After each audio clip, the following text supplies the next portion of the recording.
All right. Well, I tried to be quick last time, and I'll try to be even quicker this time. But welcome everyone who's attending our second go round of covering the election in the Midwestern swing states. Easy for me to say. We didn't get all of the discussion that we wanted to get last time, so we're doing another one here. In just a second here, Marianne Edwards, my fellow Central Ohio SPJ board member, is going to introduce all of our panelists as well as our moderator.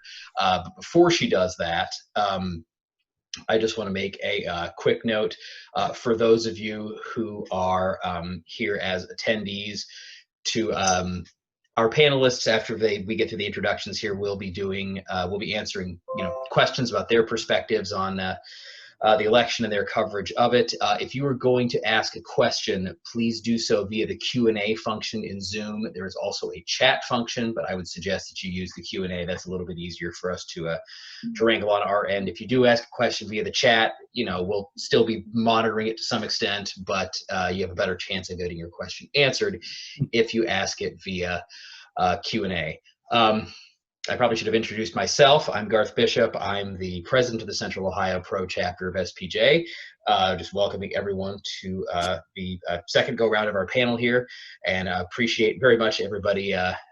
Well, I guess I shouldn't say coming out for this, since nobody's really going anywhere, but nevertheless, I appreciate everybody coming to attend our second webinar on this topic. And Marianne, if you want to introduce our panelists.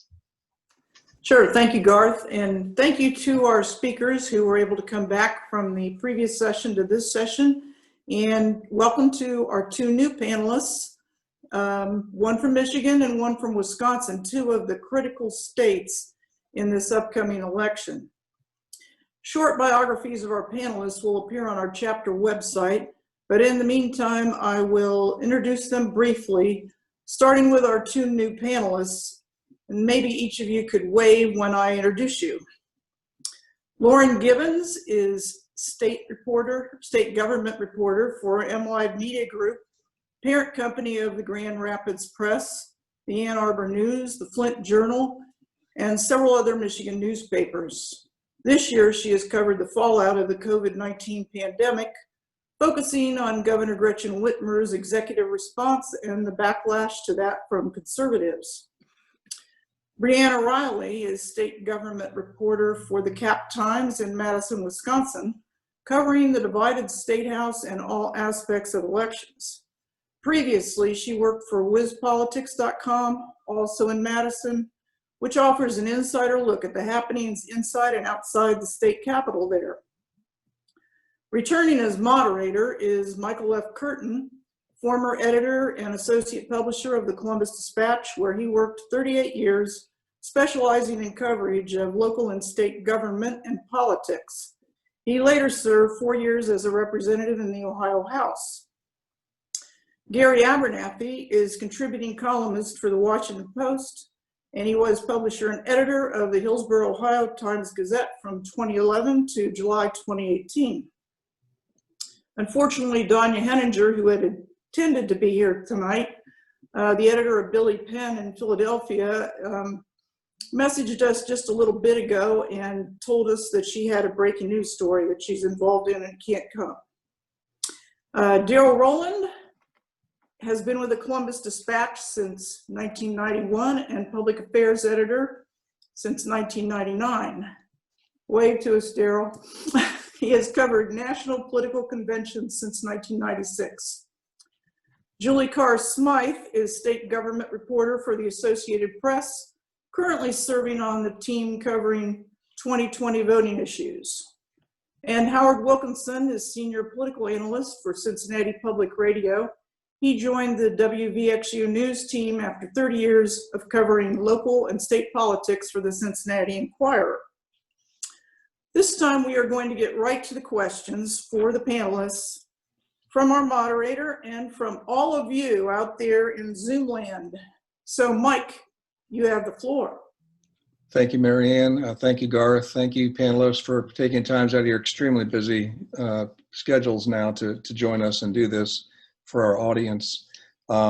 I have a bag full of questions, but we're going to give priority to questions that come in from our online audience using that Q&A function that Garth referenced. So please know, audience, that we welcome your questions. We want to give them priority, and as we go, I'll be taking them in order, sequentially or by the relevance, based on what we're talking about.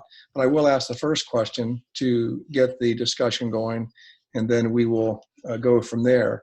And I'll ask Lauren Gibbons of Michigan to answer it first, and then Brianna Riley out of Wisconsin answer it second, since there are our newcomers here and are representing the states around Ohio. And then we'll go sequentially, alphabetically, to our Ohio correspondents to get their take on this first question. We will put a premium on pithiness, a bonus points for brevity to try to cover as much ground as possible. So keep that in mind, please. And the first question, first to Lauren, is when you begin filing your earliest reports on election night, what early indicators will you be looking for? Which factors or ratios or bellwether counties or regions of your state will you be examining more closely to help shape the early analysis of how Michigan may be going? So help us understand what that election math early on will look like to you. Sure. I think some of the initial counties that we're really going to be watching out for, obviously Southeast Michigan plays a huge role. What the turnout is like in Wayne, which is a heavily Democratic county, where voters start to go in Macomb and Oakland are a huge factor in how Michigan is going to play out. And then there's also a few other wild cards. I think we're starting to see a lot more interest in Kent County, for example, simply because there's a really tight congressional race there, and that county has been trending Democratic for a long time. In Michigan, as I'm sure in many of your other Midwest states coverage as well, there's also a huge absentee push in Michigan, and there's already looks like it's going to be record-breaking turnout from the absentee voters. So that could take a lot longer to come in, but I think those returns will have a huge impact on where Michigan ultimately ends up going. And in Michigan, your state law doesn't allow the counting of those to begin until Election Day. Is that correct?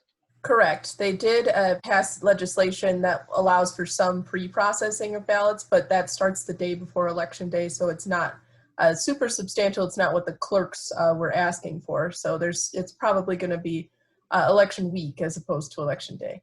Thank you. Brianna, same question for Wisconsin. Sure. So we have two liberal strongholds in Wisconsin. They're both big southern Wisconsin cities, Madison and Milwaukee. Madison, where I'm based, of course. Hillary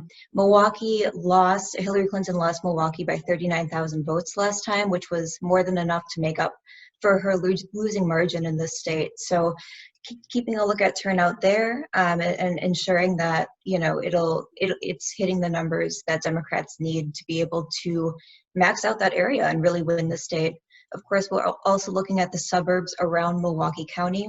There are 3 suburbs in particular we'll be looking at, the northern and western ones that form the WOW counties, as we call them here in Wisconsin. The other part of the state we'll be looking at is another area with high population, which is the northeastern Wisconsin Green Bay media market. So it's 15 counties in particular. Winnebago County tends to be a bellwether in that part of the state, but it has 20% of the state's registered voters. So it's a very crucial part when looking at it, vote share. The other part of the state we're all kind of keeping an eye on is La Crosse in western Wisconsin. That's part of the 3rd congressional district where Ron Kind will easily cruise to re-election, but he is, facing a strong Republican challenger this time around.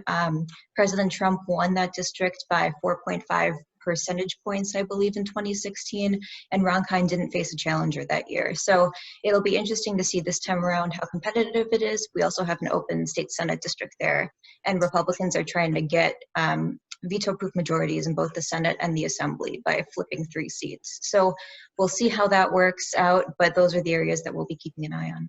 And how soon or how late will we know about mail-in results in Wisconsin? That's a great question. We are not allowed to begin counting or processing absentee ballots until Election Day. So there's no pre-processing at all. Once polls open at 7 a.m. is when the count begins. Complicating that, and I'm sure we might get into it a little bit later, but is the fact that, localities process those ballots differently. We have 39 municipalities, including the city of Milwaukee, that have a central count system where all of the ballots are counted in one place. And then basically on election night, those results, are shared online a little bit later on. So it'll be interesting to see. Obviously, Milwaukee is hugely important to Democrats and to the electoral outcomes of Wisconsin. So we'll see how that ends up going. But we don't expect results election night whatsoever. Thank you, Brianna. We'll go start alphabetically now with our Ohio correspondents. Gary, what's your take on the election math? One thing, Mike, I'm going to be looking for election night, and I get to blog for the Post while that's going on. So it'll be fun to see if this is right, which is there's been a lot of excitement over early voting and how big early voting has been and how it's setting records and so on. But I think that's been a growing trend every election. I think just the people get more comfortable with early voting. Then when you do add in the COVID factor, more people are even early voting and mail voting and so on. So I'm going to be real surprised if after they count all the votes, when the polls close, we really have many more votes than usual. I'm not one of these that thinks there's a big excitement either way. It's just people are just voting early all the time. It's happening every election more and more since they began early voting many years ago. But I am interested also in Ohio. I think that more and more people are kind of coming around to thinking that Trump's going to probably keep Ohio. But if that's true, if the polls are right, if Trump keeps Ohio and Biden wins the presidency, that breaks Ohio's string of picking the presidential winner since 1960, I think. And only twice in history that Ohio hasn't been on the right side of that. So all those things will be interesting to me. Daryl, your take? Mike, I'm hardly going to look at the map at all on election night. This is an election like we have never seen. I won't say recent history, but I think it's probably safe to say, our great-great-grandparents never saw anything like this as well. I think, we've all talked about early voting, and I think that's going to be the main dynamic on election night. In Ohio, those are the votes that will get counted first. So right out of the gate, Joe Biden's going to be up by probably a huge margin.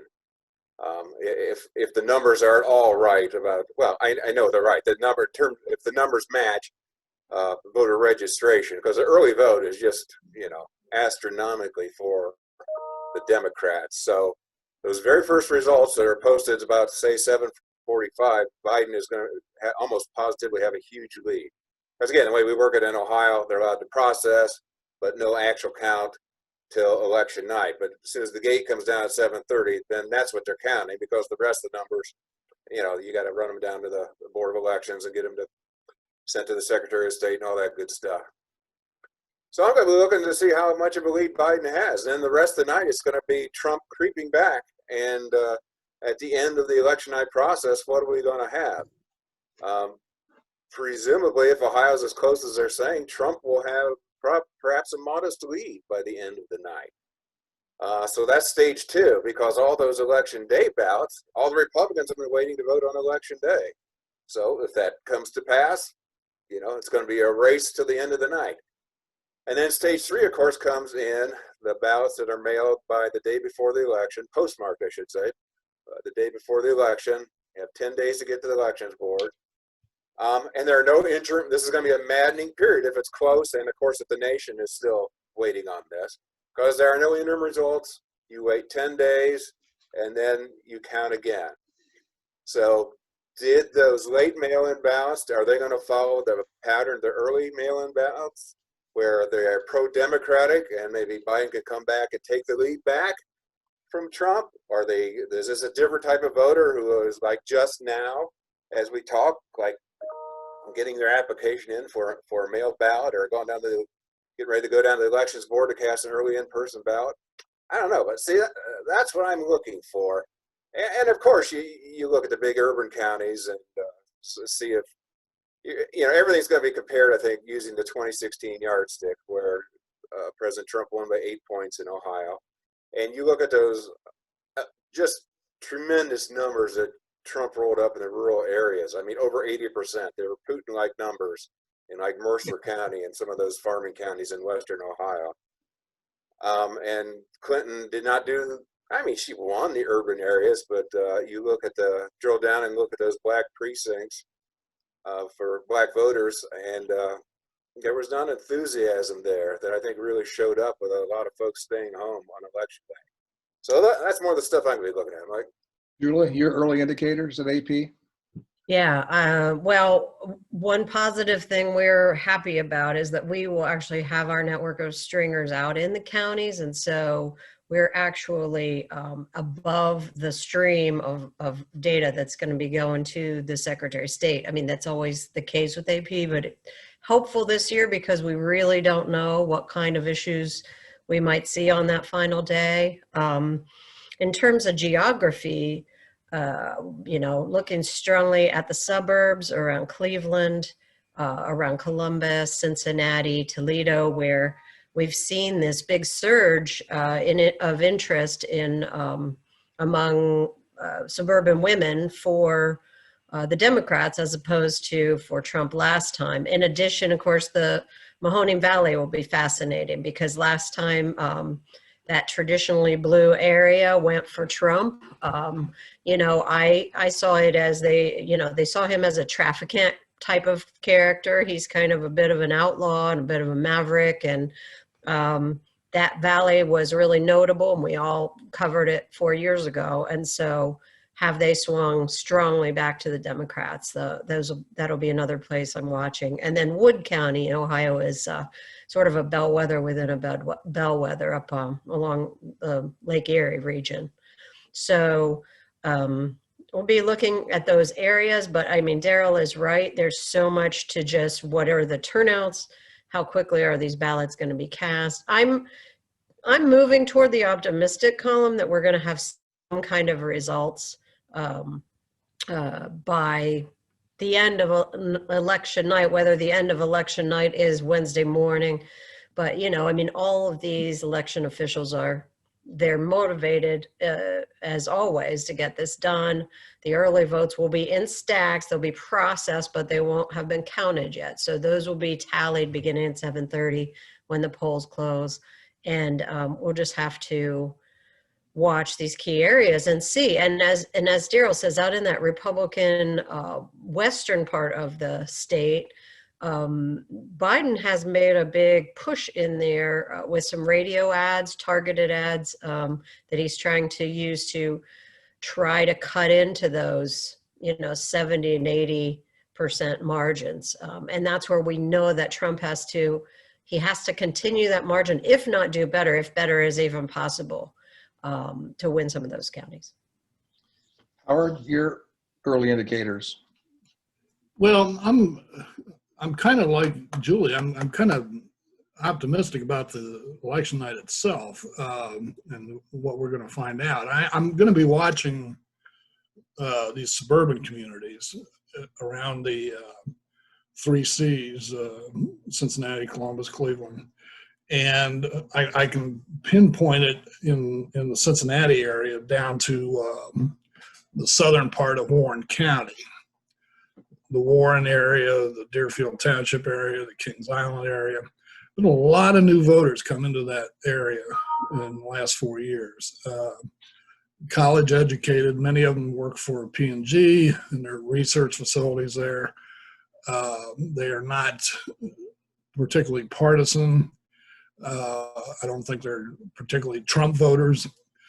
And I'm looking at the possibility of the first Ohio's first congressional district flipping from Trump to Biden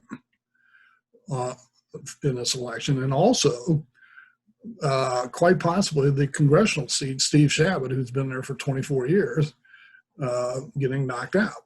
And if those two things happen, then I think Trump's going to have a hard time winning Ohio again. Quick follow-up for all of you, based on everything you just said, going in the same order. Do you believe we will or will not know the winner of your state by noon on Wednesday, November 4? Yes or no? And a one-sentence explanation of why yes or no. Lauren? No, because in Michigan, even last cycle, without all of the additional factors, we still found out quite late who won. It was close. It was about 10,000 votes split Trump and Biden. And it's hard to say whether it will be that close again, but I doubt we'll know by noon. But I could be wrong. Brianna, Wisconsin? I'm in a similar boat. Wisconsin was won, decided by 23,000, fewer than 23,000 votes in 2016. Also in 2016, AP called the race at 1:30 a.m. our time, so 2:30 your time. With just the surge in absentee voting in, across the state, we're at 1.3 million ballots, or 45% of turnout in 2016. And with a lot of that being processed in Milwaukee and Madison, and with that counting not able to start until 7 a.m. on election day, we could be done by noon the following day, but it would require nonstop work and a lot of poll workers to make that happen. Okay, so predictions of Michigan and Pennsylvania, Michigan and Wisconsin are going to leave us hanging for a while. I think Pennsylvania is probably in that same boat based on everything we've been reading. Let's start into Ohio. Gary? I'm going to say yes, Mike. I think that we will, and if not on election night, Ohio has never had a lot of controversies or problems with the counting, other than mechanical breakdowns that you can't do. And part of that's just that a system I think every state should have, where every county has a board of elections made up of 2 Republicans and 2 Democrats. So everybody does a good job of keeping an eye on each other, and it cuts down on the shenanigans. And So I'm going to say yes. I'm going to say we're going to know earlier than a lot of states how we went. Daryl? I would not be surprised if we have a likely or a probable winner, but I don't think it'll be certain by Wednesday at noon. And it's because of the delay in the counting of the mail ballots that we talked about. One factor we've not even brought up is provisional ballots. Yep. Which number, at least in Ohio, the last several cycles have numbered more than the late mail ballots. And they'll probably be even higher this year, because if you have applied for an absentee ballot through the mail, but you decide, hey, I'm going to show up and vote on election day anyhow, you have to get a provisional ballot. They don't want any double voting. They don't want your vote on election day to count, and then your mail ballot comes in and you get 2 shots at the apple. So they will wait that 10 days. And if the mail ballot does not come in, then your election day vote will count, and vice versa. So we're going to have a lot of undecided votes. But I still think we're going to have somebody's going to have a lead, and it's just going to depend on, okay, compare that lead to how many votes are still out. Julie, can you go to sleep on Wednesday or not? Oh, no.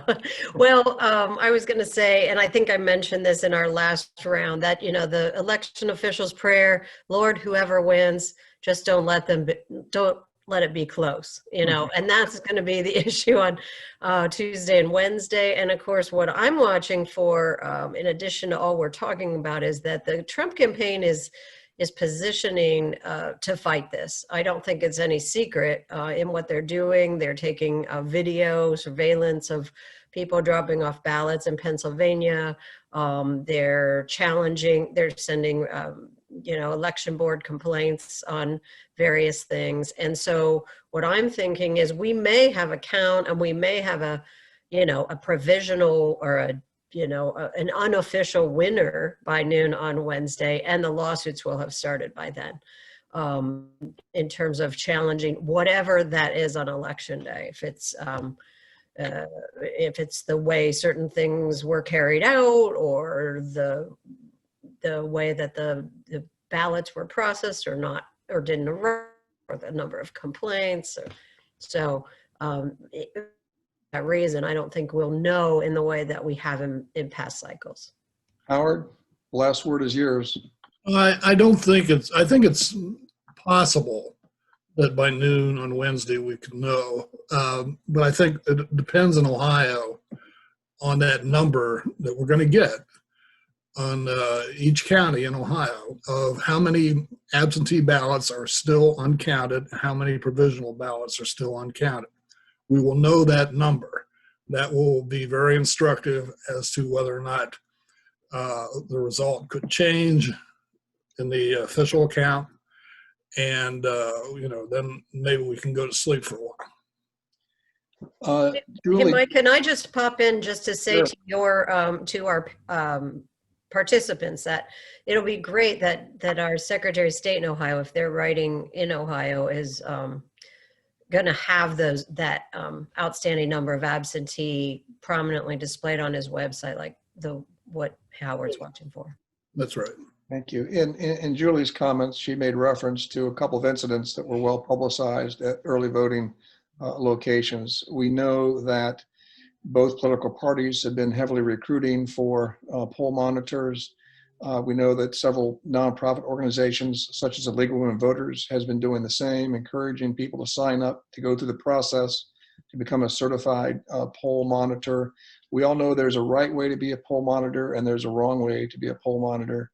And with some of the comments that have been made urging people to become poll monitors, some more official than others, I'd like to get your expectations and whether your news organizations are preparing to monitor polling places on election day for possible disruptions.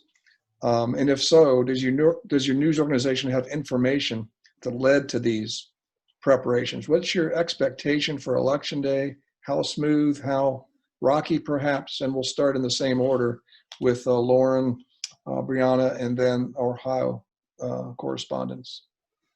Yeah, I think to Julie's point, we've already noticed a lot of litigation that has to do with the polling places. Our Secretary of State in Michigan has issued a ban on guns at the polls out of concerns that people could be intimidated by other voters or volunteers bearing firearms.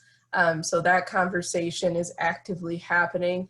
Our local teams are monitoring very closely any instances of possible protests or demonstrations near polling places. I think we're all a little bit on edge about that kind of thing based on some of the demonstrations that have happened at the state capitol and the recent domestic terrorism allegations that are currently making their way through the court system against the governor and a number of other elected officials. So definitely monitoring the possibility that this is not going to be a normal election cycle. We're obviously hoping for the best, but there are already a lot of questions circulating about how, how people go out to the polls and demonstrate. And there's a lot of possibility out there, that something could go wrong with the tensions in Michigan right now.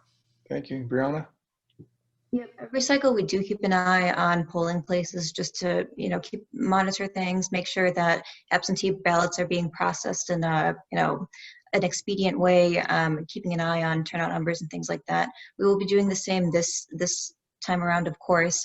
We haven't seen the lawsuits that you've described, Lauren, but we're certainly aware of them in other states, and that's, keeping us on our toes this time around. And we'll be keeping an eye out for any reports that are happening, not just in Madison, but elsewhere out across the state. Thank you. Gary, your expectations? Well, I'll defer mostly to Julie, Howard, and Daryl because they're connected to Ohio-based media organizations, and I'm really not. But I will say, just through my experience, I wouldn't anticipate big problems, and that's usually just from my theory that it's usually the things you worry about happening the most are not the things that end up happening. So I'll say that they're not going to happen for that reason. And also, not to beat a dead horse, but I can remember back in 2000 when all the election watchers came in, to oversee the recounts that were happening everywhere. And again, they came into Ohio, and when they realized Ohio's setup, they said, why are we here? Because you've already got two Republicans and two Democrats watching each other, and they went home. So I'm going to look on the optimistic side and say we're not going to have big problems with the actual voting. Thank you. Darrell, your take? I tend to agree with Gary, and I think his reasons are well stated. This bit about Trump calling for the poll watchers and all that. Of course, in Ohio, you can't just mosey into the poll and be a poll watcher. You actually have to sign up to get either through the party or through a coalition of candidates. You actually have to have someone designate you as a poll observer. And that's true in almost every state. Yeah. Yeah. And, Mike, you've worked the polls. I don't know if you've ever had observers there or not.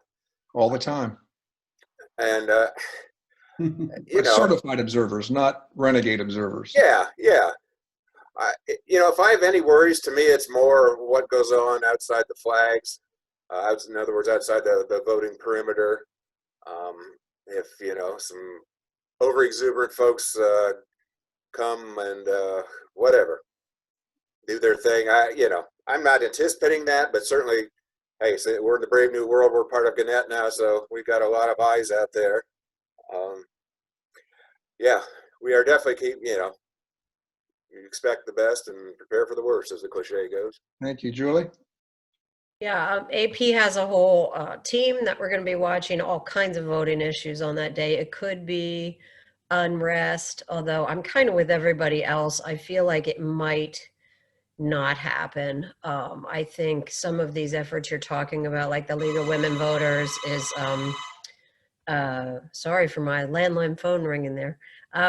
But the League of Women Voters is recruiting clergy members and social workers that are going to be in some of these hot button issues. And, really, we're divided enough as a state in terms of the people who might want to disrupt the Democratic vote would have to come a long way. The Democrats who would want to disrupt the Republican vote would have to go kind of a long way, except in the big cities where there's going to be not only critical mass, but also, police and all the observers and all of the organizations. So I think that I'm going to be optimistic. Thank you, Howard. Yeah, I'm pretty optimistic about it too. And as far as, I'm with a public radio station now. We don't have a mighty team of people to watch every polling place in Ohio, but we are able to get a pretty good handle on it throughout the day. I think Julie's exactly right, and that this state is so even that there are people on both sides, and Michael made a good point. You can't just waltz in and be an observer. There are rules. ACLU, in fact, today sent Frank LaRose, the Secretary of State, a letter saying, okay, here are the laws in the state of Ohio which govern what can happen as far as observers at polling places. Just to remind him that there are laws in place and that those laws should be enforced. In Ohio, having worked the polls in many, many elections, I can tell you that all poll workers are trained to have a special Sheriff's Department hotline number in their pocket should anything occur that would need the attention of law enforcement. And the sheriffs in Ohio are even on high alert this year based on some of the outcroppings of things we've seen out there. And I have to believe that's true in a lot of the key swing states. We do have a question from the audience. We'll take it in the same order. Has the outcome of a presidential race in your state ever changed from the early unofficial result to the official final tally? Lauren, are you aware of that ever happening in Michigan? Not in recent memory. 2016 was the closest Michigan has ever been, and we actually got through part of the way through a recount that was called by Jill Stein in 2016, and it did, there was never a question that while it was very, very, very close, President Trump did pull an early lead in those unofficial results. He was declared the winner. that evening. And then even in those initial recount results before it was stopped, those results also indicated that President Trump was winning. So to my knowledge, no. That was the closest vote in 2016 for Michigan. So I'm pretty sure that's never been the case. Thank you. Brianna? Yeah, echoing Lauren's comments a lot here. To my knowledge, no as well. 2016 was, a very close election for us as well. Like I said before, the margin was less than 23,000 votes, and that was also the first election in, I think, over 3 decades that a Republican candidate won the state. So it's similar to what Lauren said. The margin was very, very close last time, but there hasn't been a reversed call, at least from what I can remember in recent elections. Are any of our Ohio correspondents aware of such a flip? And if so, give me a hand motion. If not, just shake your head and we'll move on to the next question. I was just going to bring up 2004, which, after the big 2000 race, Kerry thought about challenging the result in Ohio, if I recall correctly, but wound up deciding not to. I think that, the line there was the unity of the country was at stake after 2000, and he didn't want to call for a recount. Do you guys remember it that way too? That's true. Yeah. That And that was 118,000 vote margin. Right. And I assume this wouldn't have happened in the old days because you didn't have, this long period after the election. Mike, Jimmy Carter, I assume that didn't change back in 76, did it? No, I Yeah. don't believe it did. No. Okay, on to the next question. And Darryl, I'm going to call on you first on this one because you followed the story this afternoon on it. I wrote this question this morning over my breakfast, and then later this afternoon I'm online. And so you actually filed a story right on point. So you get to go first. The question. Well, hey, I take my hands. Yeah. Several federal government agencies documented that disinformation played a major role in the 2016 presidential election. What have you witnessed this year, if anything, of the role of disinformation, whether foreign sourced or domestic sourced, in this presidential campaign?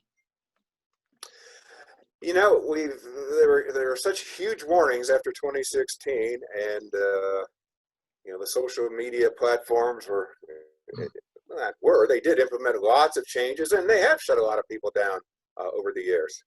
But there's all this, something's happening. They're still trying, but all we had, from official and unofficial sources, as far as I know, were sort of these vague warnings like that until last week, and it seemed like everything really hit the fan last week. You've got unsealing of indictments of foreign actors. Now, those weren't in U.S. elections, but it's almost more like we're sending a signal. We've caught your little GRU hacker group in there, and they're messing with the Olympics, they're messing with France and all that. Our eyes are on you, and we're going to catch you if you mess with us. And just a couple of days later, the FBI director and the director of national intelligence, of course, call a quick press conference and say, "Oh, remember all that stuff with the threatening the Democrats if they don't vote for Trump? Yeah, that wasn't actually the Proud Boys or the poor boys, Joe Biden. That was actually foreign operatives, probably Iran in this case." And wow, and then the Treasury Department issued some sanctions. So last week things exploded. Other than that, it's been kind of, you even look at what happened in 2016. A lot of it just seems like nickel and dime stuff, like, fake rallies and all that. But you just add all this up together. It's all just stirring the pot. And again, it's not to directly get in, as far as we know, to get in and actually mess with, the number of votes that go to each candidate. I think those systems, especially now, are pretty robust. Anything's possible, of course. But it's more just, my goodness, we're already divided enough, and our adversaries are more than happy to increase those divides any way they can. So, and then we have American partisans with that partisan divide. We're only too happy to either amplify the Russians, or sometimes it starts in America, then the Russians, the others amplify it here. And again, it's just little stuff like there was the tweeted photo of the rappers, Ice Cube and 50 Cent, with Trump 2020 right on their hats. And, you know, Eric Trump tweets it out, says, "Oh, look at these brave Americans." Well, it didn't take too long. That was fake. That was like a tweet from Ice Cube back last July wishing 50 Cent happy birthday. And the original, of course, had different logos on their hats. So it appears we're doing a better job of sort of catching this stuff earlier than perhaps we did in the past. I think so. Yeah. I think so. Yeah. And it's just the two things that are different. They're really different this year. Then, of course, we've got COVID and all the misinformation going on around that. Studies have shown, especially targeting communities of color and older Americans. And the other thing is just the questioning of the voting process itself, helped on by our president, of course, but just all these fake pictures of dumped and discarded ballots and things in creeks and ditches and what have you, almost all of which have been debunked. Lauren, I'm going to move to you. Up in Michigan, what have you seen, if anything, on the role of disinformation? Yeah, I think too, what Daryl was just alluding to was some of the questions or misinformation about voting processes.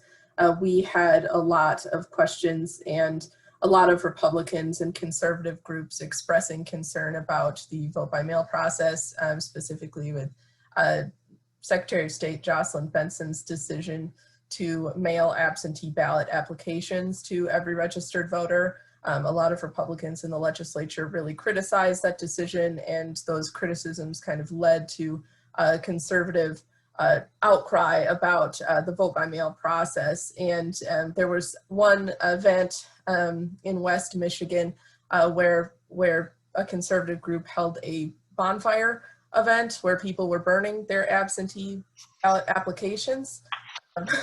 I can't make this kind of stuff up. So that was I would say more than foreign interference or even any organized domestic interference. We were seeing a lot of instances where people would get a little spark of concern, and then it would spread like wildfire on social media. So those are more the kind of things that are potentially impacting Michigan. Thank you, Lauren. Brianna from Wisconsin. We've seen a lot more activity from, we've seen a lot of texting campaigns from third-party groups this cycle, many of which don't have the most accurate information about voting processes. I'm not going to say that it's intentionally spreading misinformation or anything like that, but the result is there's a lot of confusion among some individual voters about whether they are registered and to what extent they might have been removed from the state's voting rolls at some point if they have to re-register. Luckily, we do have same-day voter registration in Wisconsin, so any of those issues can be resolved on election day.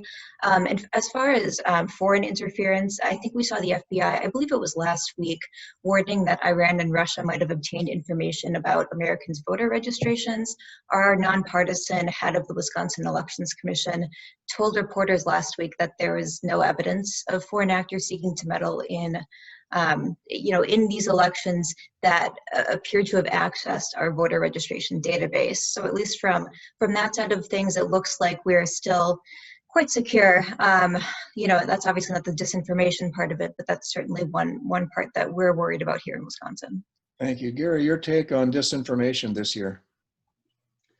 It's a problem that we should be as worried about today as we were worried about it 30 years ago when Russia and all the foreign actors tried to influence the elections as they always have. China, we know, tried to influence the 2012 election in a big way. They actually hacked Democrat Party emails.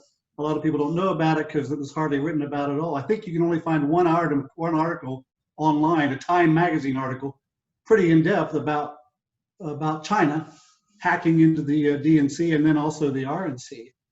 I worry more about, to be honest, our own big tech companies that control Facebook, Twitter, and so on, and what they do to influence and interfere in the election more than I do the foreign players who really just play hijinks, like trying to throw out the disinformation on Facebook or send fake emails to people and things like that. So I think what we need to get a handle on going down the road, not just when it comes to elections, but communication in general, it's a whole different conversation, it's a whole different Zoom session, is the whole social media, digital communication apparatus that that is only going to get worse and not better when it comes to disinformation, misinformation from all sources. Yeah, well stated. Julie?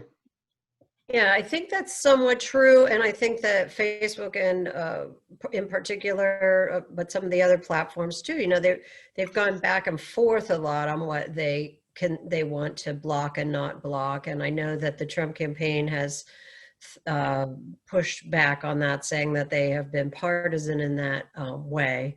I mean, what we know as journalists is that this president is spreading his own sort of misinformation on a very regular basis. And so that's where you catch the First Amendment and, you know, protecting elections right in the crosshairs, because you don't want voters to get misinformation. You want to shut that down. And at the same time, you want to let the candidate for president be free to make his arguments for real. So I think I will say that for what this is worth, I mean, my husband has barred a little bit with some trolls on Facebook, and I mean, they seem to be, he said that he looked up the word for fool in Russian and he typed it in Russian letters and the person went away. So if you're talking and sparring on Facebook with people, it's possible that they're not real people. And, you know, they're out there, but as Daryl says, it's mostly about fomenting these divisions. Our own Secretary of State made the point that to what Brianna had to say, that, you know, yes, they can get into our voter rolls, but they don't have to hack it. It's public information. So in that way, you know, our own voting system is off. It's not connected to the internet, and they're very proud of that. And they're working hard to keep it secure. Howard, you're batting cleanup. Yeah, well, I mean, I think it's kind of hard for anybody to compete with disinformation when you have the President of the United States going around telling people that there's widespread fraud in absentee voting and planting that idea in people's heads. I think that kind of thing backfired on him, I think, because, you know, Republicans are the ones, his people are the ones who believed it. And that's clearly the case, given the party affiliations of the people who voted absentee in Ohio so far. As far as real disinformation campaigns, I've heard. I mean, there was an instance of a robocall, I think, in the Cleveland area, where black voters were being called and told that if they voted absentee, that somehow that the debt collectors would get a hold of their information, or that the police would track them down for outstanding warrants. It's just racist stuff like that isn't going to make any kind of impact on anybody with any sense. And that's, you know, they assume that people are stupid, and they're not. Gary made a very valid point a few minutes ago about social media and the role of social media, and that plays right into a question I prepared that you may or may not have had a chance to look at earlier today. And it's this: more Americans report year by year, and this is from Pew Research, more Americans will report year by year they get much or even most of their news from social media sites. What has been your experience this year in evaluating the role and impact of social media in shaping voter attitudes in the presidential race? And Lauren, we'll kick off with you again. Yeah, in Michigan this cycle, I think, especially with the COVID-19 pandemic, social media and especially Facebook groups has really led to the rise of, you know, a lot of divisiveness and, frankly, a lot of voter engagement as well. But it has been, in some instances, rather disturbing to watch, and Facebook has gotten involved in a few instances, especially when the stay-at-home order in Michigan came about.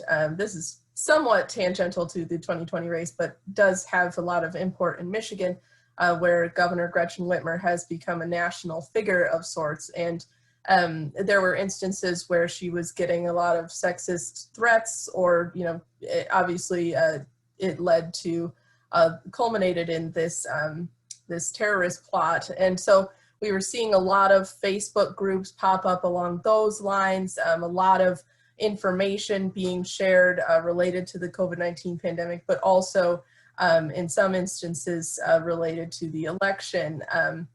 So I think we're definitely noticing a lot more activity on social media, year over year. That's where a lot of campaigns, especially during a pandemic when you're not out shaking hands or able to host large rallies to some extent, we're seeing a lot more of that activity shift online. And in some instances, especially in Michigan, that's led to more extreme views. So that's a little bit off topic with the 2020 cycle, but definitely something that's played a huge role in Michigan. Thank you. Brianna? I would just piggyback on that. In lieu of in-person events for, political parties or candidates, though, of course, in our state, we're still seeing a fair share of those on the Republican side. There are more efforts to reach with and engage with voters via social media, and through that process, misinformation and disinformation are just either inadvertently or intentionally spreading about voter processes, about the candidates themselves, down to the legislative level as well. So with the rise in the use of these technological tools, we're seeing a rise in disinformation too. Thank you. And Gary, to you now, but with a follow-up based on the comment you made, I would agree, and I think a lot of people would agree with you about the threat from the mega operators of social media sites, the 3 or 4 that control everything practically. Yeah. And it seems as though there may be a post-election consensus in Congress, R's and D's, because this is truly a bipartisan area of consensus, it seems like, where there's a shared recognition of the threat. Yeah. And antitrust, of course, is a long-honored American tradition. Yeah. So expound a little bit, and whether you expect to see or not see a post-election movement to sort of rein things in. I think so, and for the very reason you said, Mike, it's a bipartisan issue. Democrats and Republicans both have stakes in that game, and it's just going to keep getting worse. Here's the thing: these people are clearly, to me, publishers. They're not just aggregates of opinion. When they start making decisions and editing decisions and what goes in and what doesn't, they're controlling it then. And I think they lose that exemption. What is it called? 231 exemption that they get. But we can all, most of us on here, I'll say half of us on here, can remember a day when the only way you could express your opinion out there to the whole world was to write a letter to the editor and put your name on it. And look, remember the trouble we used to go to. We still print letters, I guess, but to track down that person. Address as well. Address as well. Yeah. We wouldn't always print the exact address, but it would be, Joe Jones, Circleville, Ohio, or something, right? So when you have to identify yourself, it keeps you somewhere within the lane, somewhere within the boundaries of responsible speech. And when you can be anonymous, that's what the worst problem in the world today is with our communications, is the ability to go online, to trash anyone, to say anything, and to hide doing it. That has to change. I'm sorry. Thanks. That's controversial to some people. That has to change. We're down to 5 minutes left in our session here, so I'm going to ask Daryl, Julie, and Howard to give me your answer in 20 words or less. Daryl. Well, about the high tech, 20 words or less. I am frightened by the impact of the social media non-news sites on American public discourse. Julie. Yeah, and I think that what I've seen in my own work and trying to distribute my work is that the number of people who extend, retweet or reshare information based on a headline that's full of errors is very high, and there's a huge education campaign that needs to happen. And Howard. I think Gary nailed it exactly what the problem is, and that's the anonymity of the stuff. And if that ends, then maybe some of this vitriol ends. Thanks. And this is probably our last question of the segment. Lauren made reference to the extreme views, more and more extreme, that we're trying to referee in our roles. In your state, did you witness more election-related activity by individuals associated with either far left or far right groups? And if so, what type of activity? Lauren? Well, yeah, they were at the Capitol, probably from April on in several various demonstrations. And, a lot of Michigan reporters in the Capitol Press Corps, we had a kind of chat going on, trying to identify these folks based on their political activity, and they were showing up in all of our photos and tweets from the event. Like, we talked to these people, in some cases interviewed them or photographed them. So it was it was certainly quite an eye opener in terms of the types of folks who are coming out to these events and becoming more politically active, and some of the rhetoric that they were using, and how that rhetoric may be influencing perhaps more extreme activity. And I think that's the most extreme. It was from the far right. We did, like I believe all of the Midwest states also experienced a number of demonstrations related to the Black Lives Matter movement after the George Floyd death, but it wasn't to the extent where people were plotting extreme behavior. It was more of a protest situation. So I think we're definitely noticing that on the rise in Michigan. Thank you. Brianna from Wisconsin. We're seeing a lot of that too, especially in the protest, counter-protest setting. That was especially prevalent in the demonstrations following the shooting of Jacob Blake in Kenosha in August. And it's been sort of a staple of this year, is that extreme activity from these primarily far right, but also far left groups and individuals, that's for sure. And also seeing that activity too with militia groups on Facebook, and sort of how they're continuing to gain ground during this time. Thank you. And quick takes from our 4 Ohioans. Gary. I want to mention this in Hillsborough. I don't live in Hillsborough anymore. I live in the Loveland area now. But in Hillsborough, this is a little bit off topic, but they had a Black Lives Matter protest march in Hillsborough, of all places. And there were about 300 that participated, which is a big crowd in Hillsborough. It was peaceful. It was wonderful. Frankly, I gotta be honest, I wondered, are these folks from around here? I went through a parking lot where they had all parked. All the license plates were local. These were local Highland County people, white and black, having a Black Lives Matter peaceful protest in Hillsborough, Ohio. It was kind of cool, to be honest. Great. And Daryl. Well, with COVID has shut down so many of the traditional campaign activities. I mean, obviously we have the president now returning to his mega rallies no matter what, but we remember Barack Obama having 60,000 people outside the State House.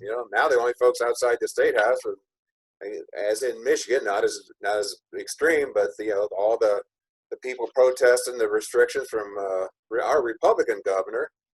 A lot of them waving guns and all that, and then a month or two later, the racial justice protests and breaking out windows of the State House and things like that. So it's almost all been unconventional, and almost by definition, to one extreme or another. And Julie. Yeah, those were the exact ends that I was going to mention as well. I mean, on the far right, we've seen some anti-Semitic signage and messaging and chanting, a lot of anger around the virus that I think is also translating into the election season and how people are going to vote, whether it's going to come to the polls or I don't know. And the same with, I just interviewed someone last week about peaceful protesters on election day, and they are saying a lot of young people are not at all happy with the Democrats, and they want a revolution. They want, they wanted Bernie Sanders. Now they have Joe Biden, and so on the far left, they're there's also evidence that they're out there as well. And Howard, you're in the bottom of the ninth, batting cleanup again. Yes. Yeah, I think that, the conditions this year are so unique, with coronavirus and the shutdowns, that basically the people who are out there are the far left and the far right. They're the ones who have been the ones who made the most noise, because the conventional campaigns are limited, particularly on the local level. And it's going to stay that way. But I don't think it's not got, in Ohio at least, it has not gotten crazy to the point of insanity.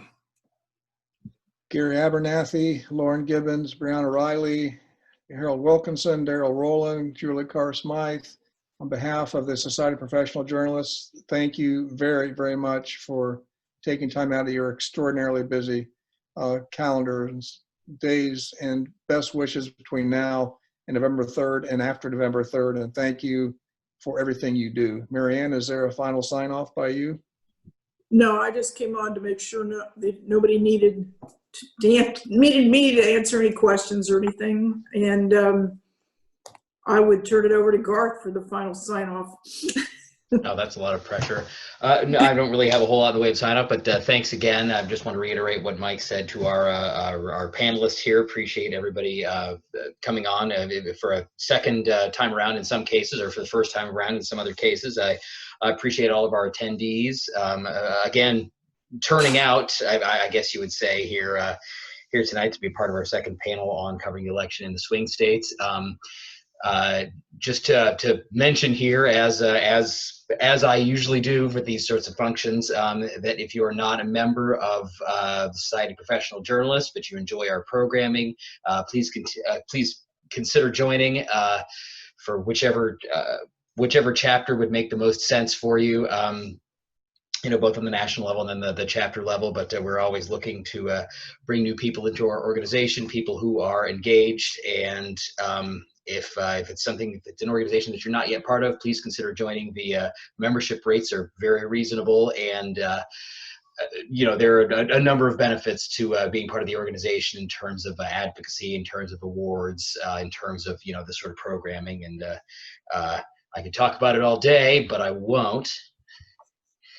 But that's really all I had. Please consider joining if you haven't already, and thank you everyone for coming out here tonight and being part of our panel. Thank you so much. Thank you, everyone. I did think of one thing, Mike. Yes. I did think of one thing. I didn't know whether the panelists themselves had any questions for each other before we sign off. I'm kind of curious, are all of you in Ohio, are guns at the polls becoming an issue? I never expected to necessarily have that become a major concern in Michigan, but I guess. Let me go first, and the rest of the Ohioans can correct me if I'm wrong, but Ohio is an open carry state. And this is something that Dave Yost, as our Attorney General, has looked at, but he's not said anything publicly about, I don't believe. It's a question that a lot of people are wondering about, but I think the answer is, as long as people are peaceful and outside the flags, they can bear arms under Ohio law. But folks are going to be watching that closely on Election Day to make sure that anybody who's bearing arms outside the flags aren't wandering inside the flags or aren't doing anything that appears to be threatening to people waiting to get into the polling place. I think that's the answer. Yeah, I think that's right. Yeah, that's exactly the answer. so they can't carry them into machine. No. They can, No, but they can it's bring illegal to carry a firearm inside a polling place, I believe, right. but not outside the flags. Mm-hmm. Mm-hmm. Yeah, I would imagine that in Michigan that answer could change very quickly. The lawsuits are flying still, so there's still a few questions that are hanging in the balance, but that's one of the ones that a lot of our readers are paying a lot of attention to. If you've had early voting, early in-person voting already, have you seen any of those issues? We've had about a week so far, and we haven't seen any in Wisconsin yet, but I'm curious if the rest of you have noticed anything. There have been various reports in, I think it's Tuscarawas County over the weekend, which is like I don't know, probably an hour and a half east of Columbus over in eastern Ohio, just a couple counties from Pennsylvania. There were armed, I don't know if they were militia. They wore the militia's uniform, shall we say. They had camo on, okay? But they were just kind of hanging out, and a reporter from over there went there, and I guess everyone was cool. They weren't really bothering anybody. Part of the problem is there's such amazing interest in not only absentee voting in the mail, but the early in person, and then with social distancing, if you're really going to do that, the lines just get to be tremendous, and it goes, a couple hundred yards away from the entrance to the Board of Elections, like here in Columbus. And some hazy activities, I think, might be happening out toward the end of the line. And, there's questions about, in Ohio, Mike clean me up on this, but as far as politicking people in line to vote, I think that's probably illegal, or at least frowned upon or improper, but it gets, again, a little hazy if I'm actually 150 yards from the entrance of the polling station. Is that still a cannot problem? politic inside the flags. You can politic outside the flags. Even if you're in line to vote, though? Well, it depends on where you place the flags. If the lines are very, very long because of social distancing, I'll be interested to see if the Secretary of State issues a special directive to extend the traditional distance at which you place the flags. But under Ohio law, you can politic all you want outside the flags. You cannot inside the flags. I thought there was something specific dealing with people in line to vote, so that's why I thought we might have a little conflict there. But Well, they've been I'm telling giving all my fellow Ohioans a story idea that I've leaked out now, so it's awful. Howard? they've been imposing like a 10-foot limit. You can't get closer than 10 feet to the voters in the line within the flags. You can outside the flags. Okay. Not inside. But with Well, I ran a school You levy. can yell at them from 10 feet away. Yeah, I ran a school levy campaign in Grandview Heights. I co-chaired it. I didn't run it. I co-chaired it 2 years ago in 2018, and I made sure at the full 4 polling locations in Grandview Heights that we had desks, tables set up. We gave out lit to people who were approaching the polling locations if they wanted to take it. We made sure we were outside the flags in all 4 locations. Some people who were anti-levy, there were 3 organizations who were opposing our levy campaign, and they came and made all sorts of threats to me, said I was illegal, I couldn't do this, I couldn't do that. And I said, well, go find someone who will arrest me, because I've read the law, I know what the law is, and I can pass that all I want as long as I don't force it on people. And we passed out literature and save the kids, passed the school levy, and we were totally legal outside the flags. We could not do that inside the flags. But did the line ever extend out beyond the flags? No, no, it did not. As people were passing by, like to go in the voting location. I'll just quickly note that in Michigan, early voting is hyper localized. People essentially go to their city or township clerk's offices. So there haven't really been many reports of lines or that kind of thing. There was a little bit more activity on the first day of early voting, which was back in September, but it was hard to mount an organized early voting intimidation campaign just based on the hyper localization of Michigan voting law.